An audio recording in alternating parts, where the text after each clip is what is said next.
ota-onamdan tortib o'rtoqlarimgacha hammasi so'rashadi. Meni sohamga oid bo'lmagan atamalar, masalan, matematika atamalar yo biologik atamalarni mendan ingliz tiliga tarjima qilishni yoki ingliz tilidan tarjima qilishni ko'p so'rashadi. Agarda men bilmay qolsam, mabodo ular meni yerga urishni boshlashadi.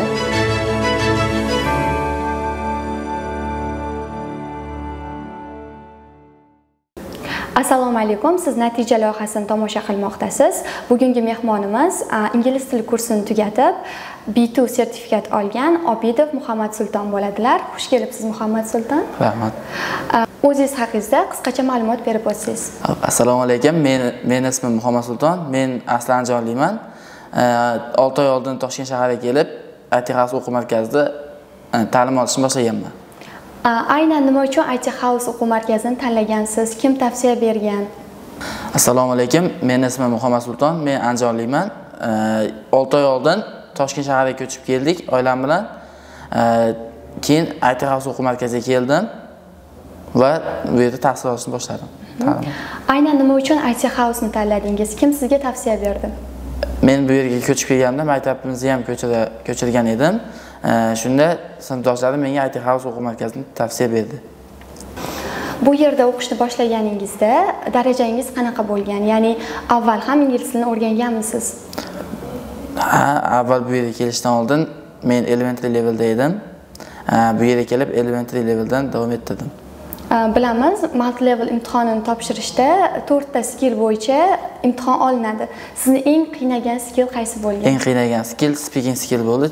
Chunki speaking partda odam bilan emas, kompyuter bilan muloqot bo'lgani uchun. Aynan qanday mavzu tushdi? Shu haqida ham ma'lumot bera olasizmi? Hamma mavzular aniq esimda yo'q, lekin part 1 ga adashmasam, o'zimning hobbiyim bilan hafta oxirida qiladigan mashg'ulotlarim tushdi.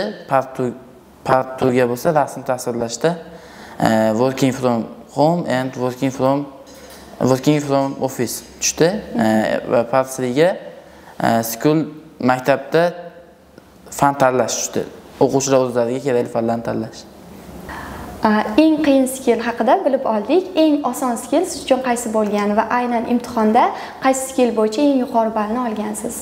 Eng oson part men uchun listening parti bo'ldi, chunki listening IELTS dan ko'ra osonroq multi levelda va ichida gaplashadigan suhbatlari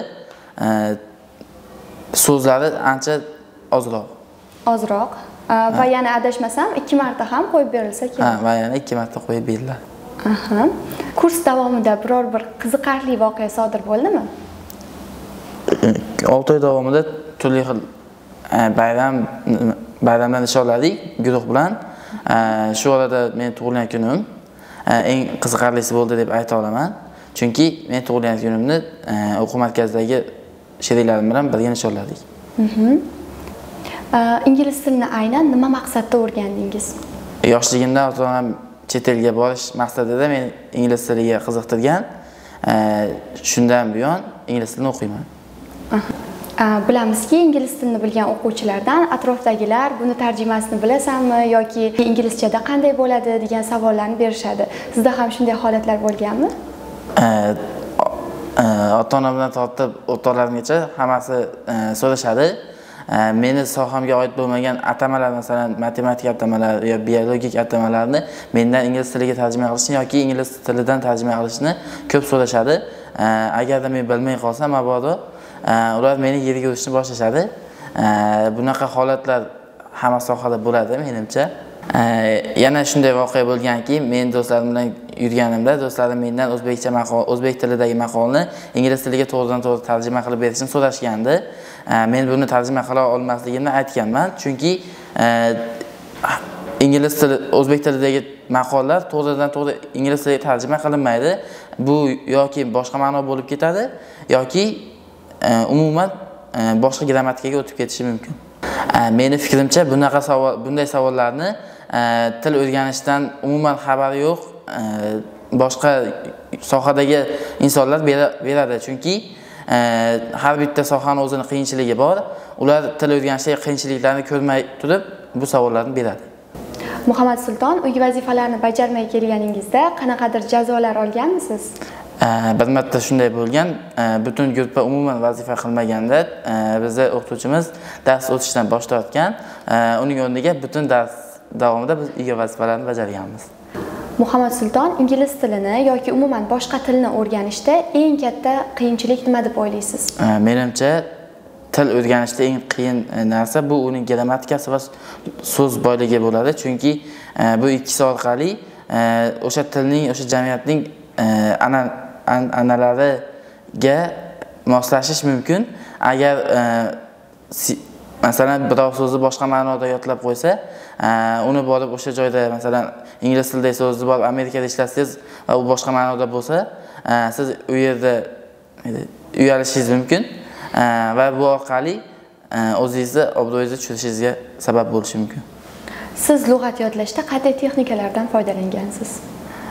Lug'at yodlashda o'qituvchi menga tavsiya berganda, lug'at yozib, past tagiga unga oid biror bir gap yoki atama yozish. Bu orqali men so'zni nafaqat ma'nosini, uning ishlatilishini ham o'rganishim oson bo'lgan. Hozirgi kunda sun'iy intellekt juda ham rivojlanib ketdi. Siz til o'rganishda sun'iy intellektdan foydalandingizmi? U qanaqadir sizga yordam bera oldimi? Men speaking skillini rivojlantirish uchun ChatGPTning voice qismidan foydalandim. Bu men o'ylayman, bu menga biroz yordam berdi. Chunki men avval gapirayotganimda ingliz tilida biroz tutilib gaplashardim. Bu ChatGPT esa meni talaffuzimni to'g'rilashimga yordam berdi, juda katta yordam berdi. Men o'ylayman, bu orqali men o'zim speaking skillimni biroz bo'lsa ham rivojlantirishga ulgurdim. Chunki men imtihon topshirishimdan oldin speaking skillim juda ham past edi.